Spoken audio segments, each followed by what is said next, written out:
pertama yang perlu saya jawab adalah terlalu dini ya untuk memasangkan pasangan calon. Tapi kan nama ini sudah ramai, Pak. Ya silakan saja, tapi itu menurut saya terlalu dini karena konstelasinya juga masih sangat dinamis.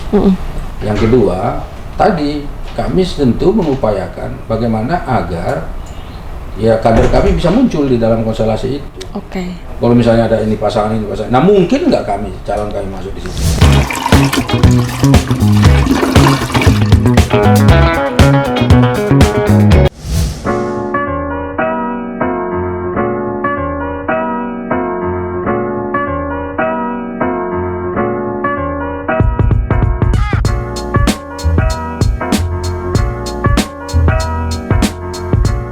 Jumpa lagi di Ngompol segmen 2 masih bersama Bapak Saleh Partaunan Daulay yang merupakan Ketua Fraksi PAN. Pak Saleh, ini kita mau lebih banyak ngobrol tentang PAN ya Pak ya di segmen 2. Terbaru ini ada Sekjen PAN, itu Bapak Edi Suparno menceritakan kalau jelang Pilpres 2019 itu sebenarnya PAN akan gabung dengan koalisi Jokowi Ma'ruf Amin. Itu bagaimana Pak maksudnya? Jadi di dalam politik ya, terutama menjelang Pilpres itu kan selalu ada dinamika, ada lobby-lobby ya, ada pendekatan-pendekatan yang dilakukan kepada partai-partai politik. Karena memang menurut konstitusi kita, menurut undang-undang, bahwa yang berhak untuk mencalonkan pasangan presiden dan wakil presiden itu, ya, capres dan cawapres itu adalah partai politik atau gabungan dari partai politik. Nah, karena itu adalah dalil yang dipakai untuk mencalonkan, maka karena itu semua pasangan capres dan cawapres itu tentu melakukan upaya-upaya bagaimana agar partai-partai politik bisa memberikan dukungan kepada mereka. Saya kira semua kandidat yang waktu itu maju melakukan hal yang sama, dan bukan hanya Presiden Jokowi dan Prabowo, tetapi juga calon-calon lain yang kemarin juga pingin sebetulnya maju.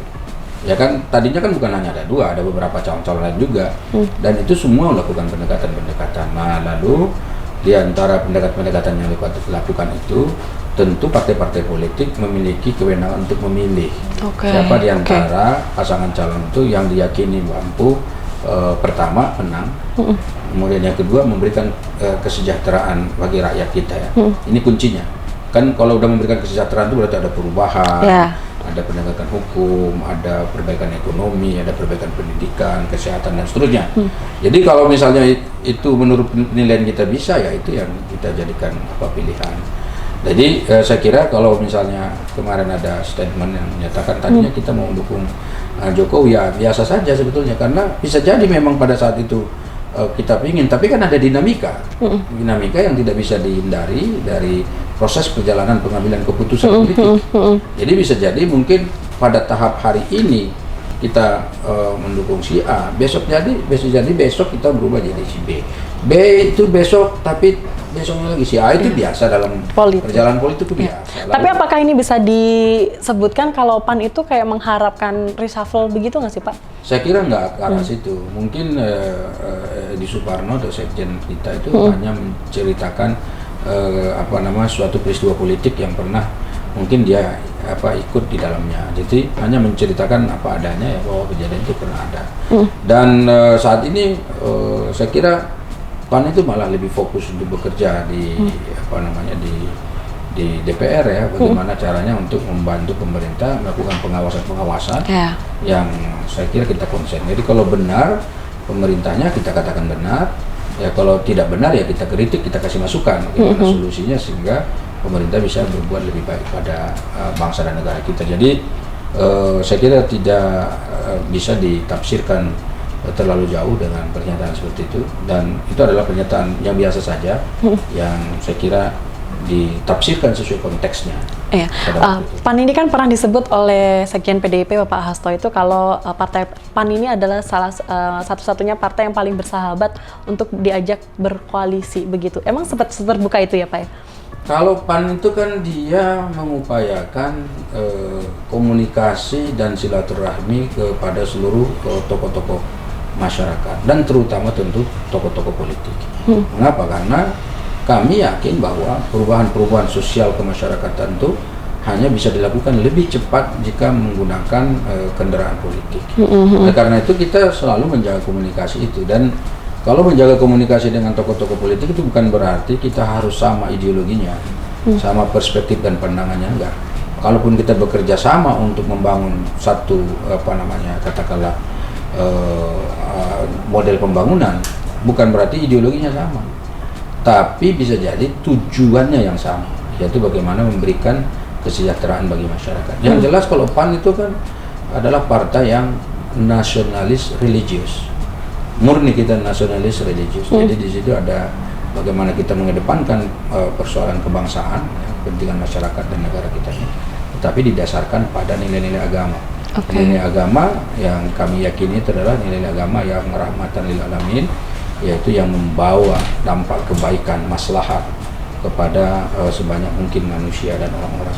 Jadi karena itu di konteks itu ya PAN tetap di dasarnya itu adalah politik agama, ya politik yang didasarkan pada nilai-nilai religius, nilai-nilai akhlakul karimah yang betul-betul bisa menjadi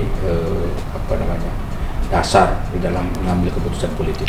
Oke, Bapak, PAN itu apa merasa tidak, maksudnya apa PAN merasa tidak dekat secara ideologis dengan PKS dan Demokrat, Pak? Gimana? Jadi ya tentu mungkin beda ya. Jadi gini, kalau di Indonesia ini kan sebetulnya kalau kita lihat ini ideologinya itu kan ada yang memang murni nasionalis, ada yang nasionalis religius. Nah saya kira kalau Demokrat itu kan sepertinya mereka ini murni nasionalis ya. Ya mereka juga tidak pernah mengatakan mereka katakanlah religius, tapi tetap saja agama pasti bagian daripada yang tidak terpisahkan dari perjuangan mereka, karena kita kan ketuhanan yang Maha Esa, sila pertama itu ya pasti bagian yang harus dijadikan sebagai tuntunan bagi seluruh gerakan partai politik yang ada di Indonesia. Tapi dalam perjuangannya tentu dia lebih mengedepankan nasionalisme. Beda dengan PKS. PKS itu kan dia memang nasionalis religius juga, tetapi kelihatannya religiusitas itu lebih dominan ya. Mungkin mereka bisa menafsirkan sendiri, tapi di pandangan saya jadi bukan mewakili PKS karena tidak enak nanti dianggap salah menafsirkan, tapi lebih dominan nilai-nilai religiusitasnya itu dikedepankan, baru ditopang dengan nilai nasionalisme. Kalau PAN baik nasionalisme maupun religius itu dia berada di tengah. Kita tidak ke kanan, tidak ke kiri. Jadi kita ada di tengah. Kita adalah Islam wasatiyah, Islam yang berada di tengah. Ya. Jadi Islam yang moderat, Islam yang menggembirakan. Jadi ketika orang melihat Islam itu ya nggak ekstrim, ya nggak ada istilah radikalisme di situ, nggak ada terorisme. Ya kita pingin semuanya itu berada di tengah sehingga bisa memberikan dampak positif baik yang berada di kiri, di kanan, di tengah, atas maupun bawah. Jadi seperti itu.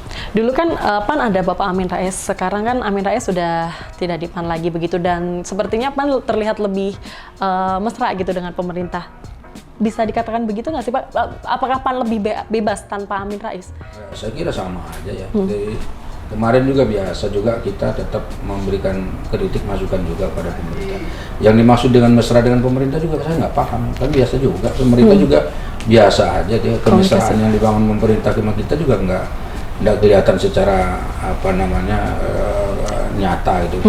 Lalu kita juga tetap masih memberikan masukan dan kritikan itu, dan saya kira yang dimaksud dengan mesra di situ itu juga masih dalam tanda tanya, malah justru menurut saya nggak ada yang berubah. Tidak ada yang berubah, tetap biasa saja. Kalaupun misalnya kita tadi katakanlah mendukung program kerja pemerintah yang benar, bukan berarti kita katakanlah masuk dalam koridor yang dikatakan bagian daripada pemerintah. Karena faktanya sampai hari ini kami masih berada di luar pemerintahan. Iya, tapi kan ada politisi PAN yang masuk BUMN tuh bagaimana Pak? Saya kira mungkin ada 1-2 ya, saya tidak tahu detailnya sebenarnya, tapi nggak banyak ya. Mungkin juga itu diupayakan melalui jalur yang nasionalis sendiri. Gitu. Tentu PAN kalau misalnya ada kadernya yang diminta untuk membantu pemerintah pasti akan senang. Tentu kita akan dukung. Ya silakan, yang penting bisa berkontribusi positif.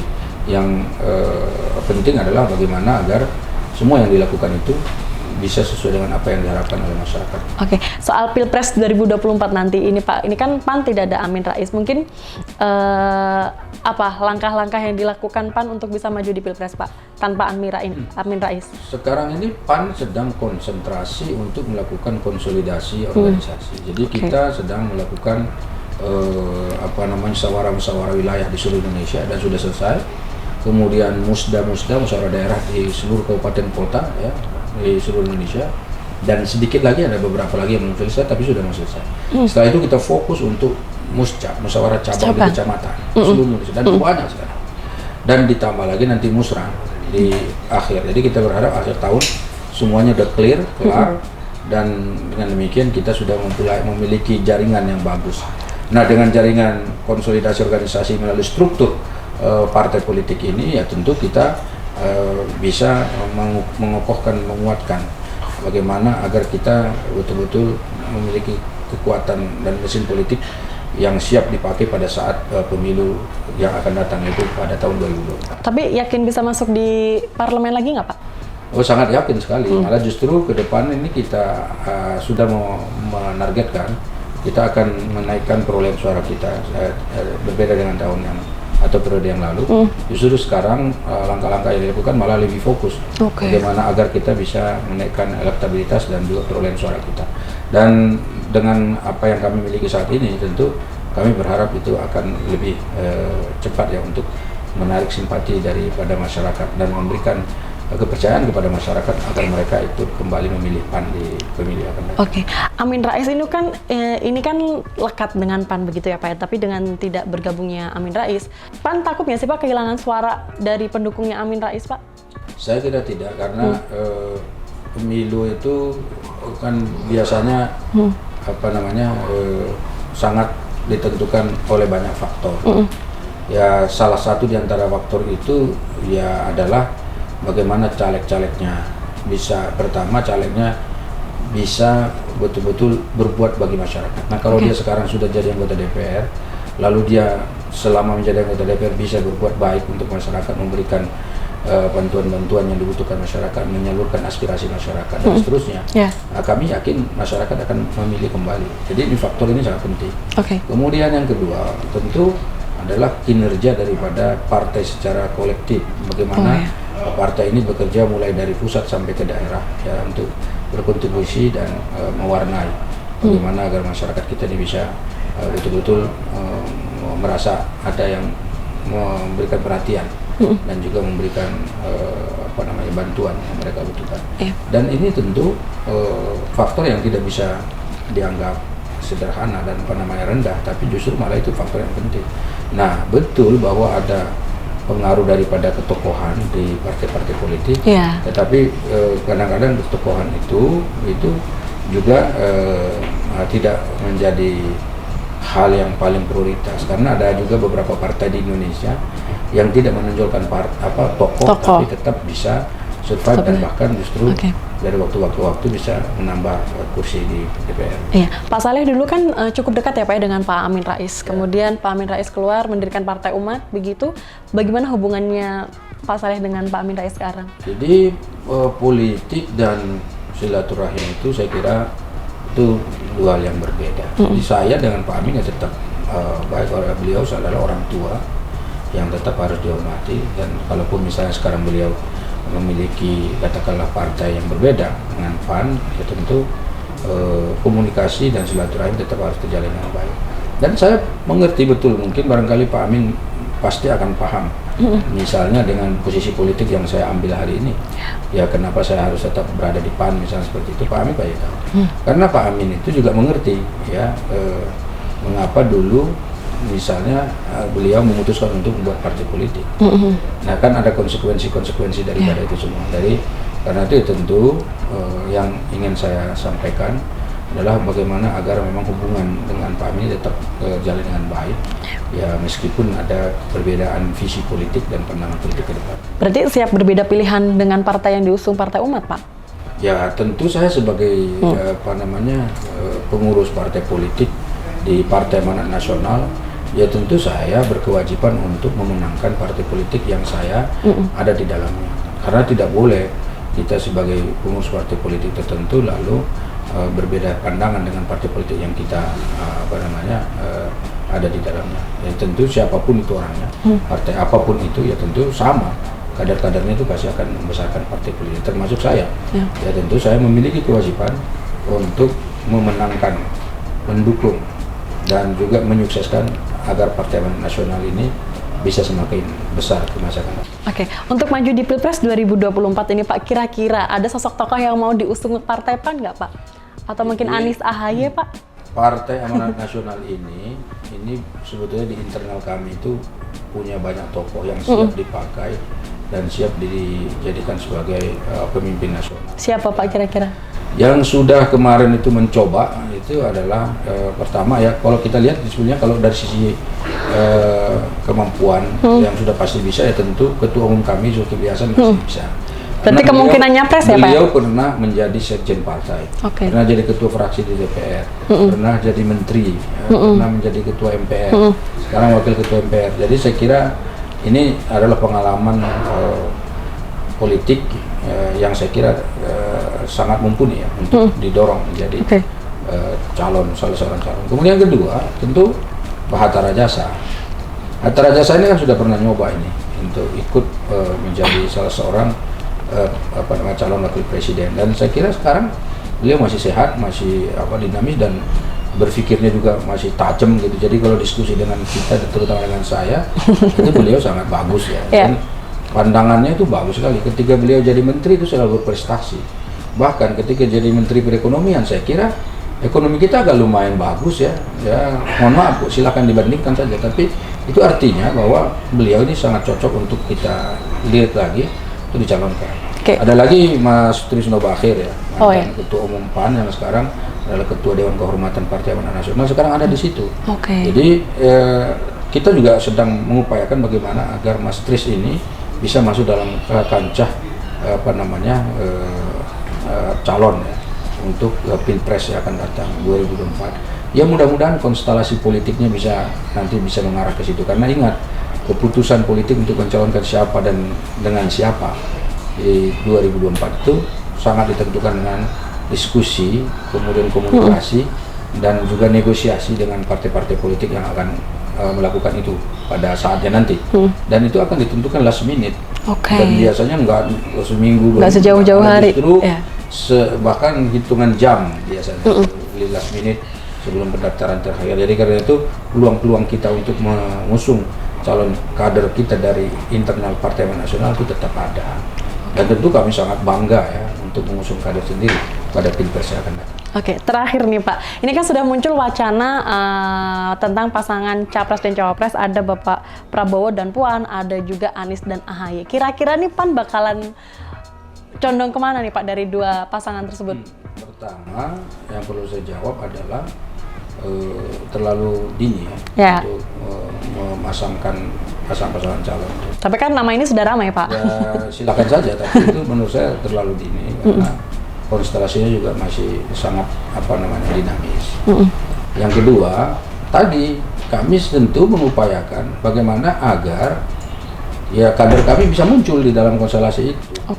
Kalau misalnya ada ini pasangan, nah mungkin nggak calon kami masuk di situ. Ya, Pak Zulkifli Hasan itu tadi Pak. Zulkifli Hasan, Mas Tris atau Pak Hatta Rajasa gitu, mungkin nggak masuk di dalam itu. Kalau misalnya itu mungkin. Nah kalau itu mungkin kan kenapa tidak gitu. Dan ya tentu kami di internal partai sendiri ini belum pernah loh kami berpikir misalnya nanti oke lah Pak Zul maju, Pak Hatta maju, Mas Tris maju, ini yang benarnya. Yang sebenarnya kami belum pernah bisa memikirkan bahwa malah justru sekarang yang mau kita dorong tuh Mas Tris nih supaya beliau maju untuk jadi nyapres gitu. Sementara dengan Pak Hatta secara spesifik belum pernah. Tapi kalau memang dibutuhkan tentu dan konteksnya jelas ya saya kira nggak ada masalah ya, tentu beliau pasti akan mau. Tapi ya kita lihat dulu lah. Kami belum yang jelas sampai hari ini kami belum memikirkan kali ini. Oke. Cukup diskusi kita kali ini di Ngompol Ngomongin Politik JPNN.com bersama Bapak Saleh Partawanan Daulay. Kita tunggu kira-kira PAN akan mendukung pasangan mana ya di Pilpres 2024 nanti. Sekian Ngompol kita kali ini, saya Tika Biantoro, sampai jumpa di Ngompol episode depan.